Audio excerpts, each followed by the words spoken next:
Assalamualaikum warahmatullahi wabarakatuh. Kita ketemu lagi dengan matematika kelas 12 SMK, jurusan teknologi dengan saya Arifatul Khairiyah. Pada kesempatan kali ini kita akan masuk pada bab statistika pada subbab ukuran pemusatan data. Pada kesempatan kali ini kita akan membahas tentang pemusatan data tunggal. Pemusatan atau disebut juga tendensi sentral dibagi menjadi tiga. Yang pertama yaitu mean atau rata-rata dinotasikan dengan X bar. Kemudian yang kedua median dinotasikan dengan ME. Kemudian modus dinotasikan dengan MO. Pada statistika pertemuan tiga ini, tujuan pembelajaran kita adalah melalui video pembelajaran ini diharapkan siswa dapat menyajikan mean, median, dan modus data tunggal menjadi sebuah statistika deskriptif. Oke, kita masuk pada mean atau rata-rata atau rataan. Rataan hitung suatu data didefinisikan sebagai rataan sama dengan jumlah semua data dibagi dengan banyaknya data. Mean sendiri dibagi menjadi dua, mean data tunggal dan mean data kelompok. Sekarang kita bahas mean data tunggal. Data tunggal ada dua. Yang pertama, data tunggal tak berbobot dan data tunggal berbobot. Pada data tunggal tak berbobot adalah data tunggal yang disajikan satu per satu. Kemudian, misalnya data disajikan dalam bentuk data tunggal itu seperti ini.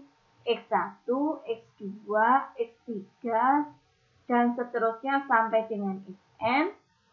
Sehingga rataan hitung data tersebut dituliskan dengan rata-rata sama dengan X1 ditambah X2 ditambah X3 ditambah titik-titik sampai dengan Xn dibagi dengan banyaknya data atau ditulis dengan N.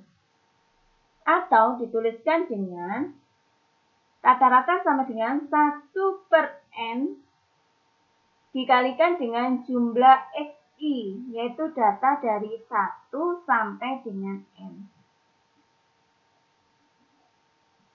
Perhatikan di sini bagaimana dengan data tunggal berbobot. Data tunggal berbobot adalah data tunggal yang disajikan dengan menggunakan frekuensi. Seperti ini. Rataan hitung dalam daftar distribusi frekuensi dituliskan dalam bentuk seperti ini.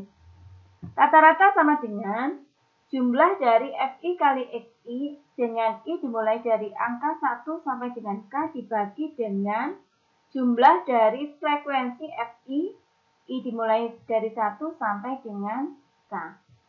Dengan K adalah banyak kelas, kemudian Fi adalah frekuensi pada kelas ke I, dan jumlah Fi I1 sampai K itu dituliskan dengan sama dengan N dan menyatakan banyak data. Contoh. Perhatikan contoh 1. Jika kita punya soal seperti ini, data berikut menunjukkan banyaknya gol yang terjadi dalam pertandingan sepak bola di hari yang sama. Dituliskan seperti ini. 3, 8, 5, 1, 5, 2, 3, 6, 2, 7, 6, 1, 3. Maka kita disuruh menentukan banyaknya rataan gol yang terjadi pada hari tersebut. Bagaimana? Ada dua cara.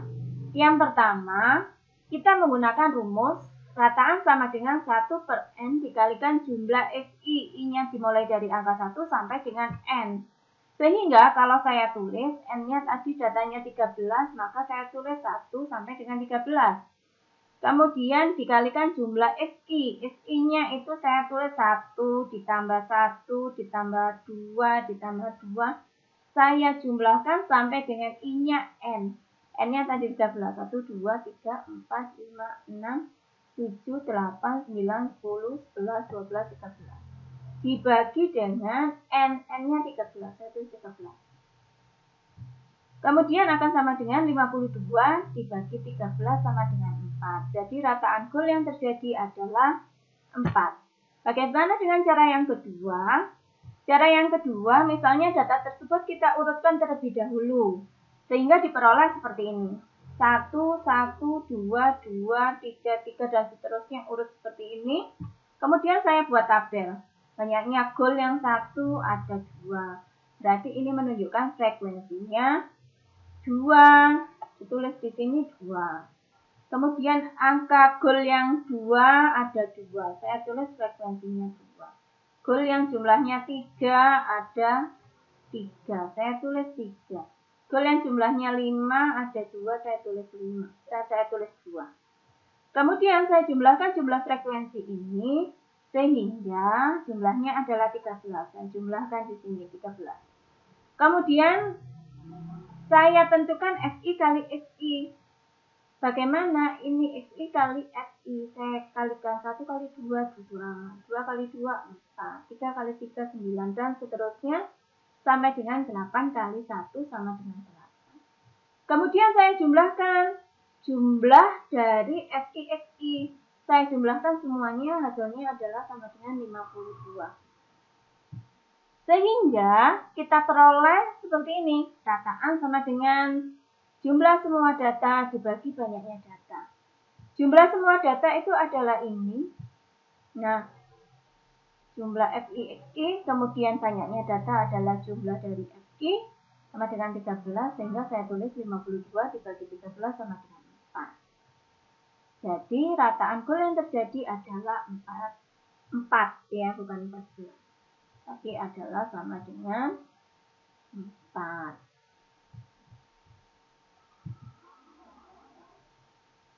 Oke, lanjut. Kemudian ada contoh lagi, contoh yang kedua.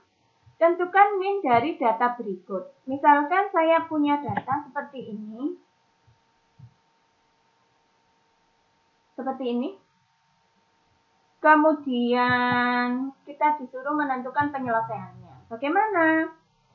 Kalau datanya X-nya 4, kemudian frekuensinya 5, yang 6 ada 10, dan seterusnya. Saya hitung di sini. Nah, ini adalah X, maaf. Dan di sini adalah frekuensi. Maka bisa saya tuliskan di sini 5 kali 4 ditambah 10 kali 6 ditambah 15 kali 8 ditambah 20 kali 2. Dan dibagi dengan N, banyaknya data. 4 ditambah 6 ditambah 8 ditambah 2. Sehingga hasilnya seperti ini. Per 20. Berarti di sini 240 dibagi 20 sama dengan 20. Jadi, itu tadi ada 20. Sekarang perhatikan di sini. Median suatu data didefinisikan sebagai nilai tengah setelah data diurutkan dari terkecil ke terbesar. Ditulis dengan median ME, itu ada 2, data tunggal dan data kelompok. Pada kesempatan kali ini kita hanya membahas data tunggal saja. Misalkan data tunggal itu adalah X1, X2, X3 sampai dengan Xn. Merupakan N datum yang terurut. Seperti ini, untuk menentukan mediannya adalah sebagai berikut. Jika N-nya ganjil, maka mediannya adalah Xn ditambah 1 dibagi 2. Jika datum ke N ditambah 1 dibagi 2. Jika genap, maka setengah Xn per 2 ditambah Xn per 2 ditambah 1. Perhatikan di sini. Diketahui data hasil pengamatan adalah sebagai berikut. Ada 7, 13, 16, 10, 11, 13, 10, 8, 16. Kita disuruh menentukan median. Kita ingat tadi median adalah nilai tengah setelah data diurutkan dari kecil ke terbesar. Kita urutkan dulu. Oke, 7 paling kecil, kemudian angka 8, kemudian angka 10, angka 10, angka 11, 13, ada 2, 16-nya ada 2. Nah, kita lihat. Ini ada 1, 2, 3, 4, 5, 6, 7, 8, 9. Ini adalah kata ganjil, maka kita cari tengahnya. Kita bagi 2. Ya. Oke, di sini sehingga hasilnya adalah oke. Nah, ini dinamakan media. Kemudian bagaimana jika soalnya seperti ini? Saya punya X 4, 2, 8, 6 dan seterusnya seperti ini dengan sekuensi yang sudah disebutkan di sini 5, 10, 15, 20. Kemudian kita hitung dulu sigma F. Dari mana? Dari sini. 5 ditambah 10 ditambah 15 ditambah 20. Sehingga sama dengan 50. Datanya genap, maka kita menggunakan rumus ini. Median sama dengan setengah dikalikan xn per 2 ditambah xn per 2 plus 1. Oke, maka mediannya kita hitung. N-nya berapa? 50 dibagi 2. 50 dibagi 2 ditambah 1. Sehingga hasilnya adalah setengah. 50 bagi 2, 25. 50 bagi 2, 25 tambah 1, 26. Sehingga sama dengan setengah dikalikan data ke 25. 25. Kalau di sini 5 tambah 10 masih 15. Berarti 25 berada di sini sama dengan 8. Dan data 26 itu di mana? Juga di sini. Maka saya tulis 8 ditambah 8 dibagi 2. Sehingga hasilnya adalah 8. Oke, kita lanjut pada modus atau dituliskan MO. Pada modus suatu data didefinisikan sebagai datum yang sering muncul atau datum yang memiliki frekuensi terbesar. Perhatikan di sini ada median data tunggal dan median data kelompok. Contoh, diketahui data hasil pengamatan seperti ini. Ada 7, 13, 16, 13, 11, 13, 10, 8, dan 16 seperti ini. Maka kita disuruh menentukan modusnya. Ingat, modus adalah nilai yang sering muncul atau datum yang sering muncul. Perhatikan di sini. Nah, 13 kita lihat di sini. Oke, nah 13 muncul 3 kali sehingga ini merupakan modus. Lanjut yang kedua. Dari data umur ada angka seperti ini 36, 38, 39, 37, 42, 45, 42 dan seterusnya sampai dengan seperti ini. Kita disuruh menentukan modus. Modus, ingat, modus adalah datum yang sering muncul. Nilainya berapa yang sering muncul? Oke, kita lihat. Ada angka 36, 38 dan seterusnya kita lihat. Pada angka 42, ada berapa 42? Ada 2. Kemudian kita lihat lagi, ada angka 40, dan kemudian di sini ada 40 lagi. Ada lagi? Tidak ada. Ada lagi? Ada 39. Kemudian ada lagi di sini 39.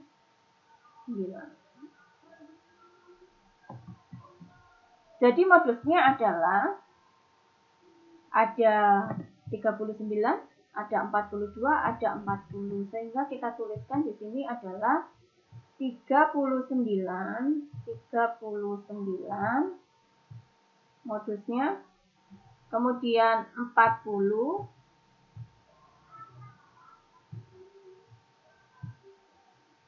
dan 42.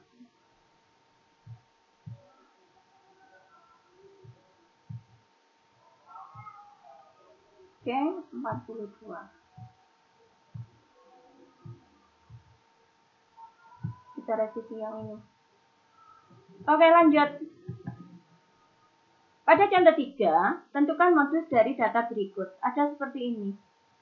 Ingat kita bahwa modus adalah datum yang sering muncul atau sama artinya dengan yang mempunyai nilai frekuensi terbesar. Maka kita lihat di sini. Yang terbesar frekuensinya pada angka berapa? Kita lihat di sini. Ini ada angka 20. Maka frekuensinya adalah yang terbesar pada angka 6 atau pada datum di angka 6. Oke. Demikian tadi pembelajaran kita. Terima kasih. Semoga apa yang kita pelajari bermanfaat. Jangan lupa. Oke. Assalamualaikum warahmatullahi wabarakatuh.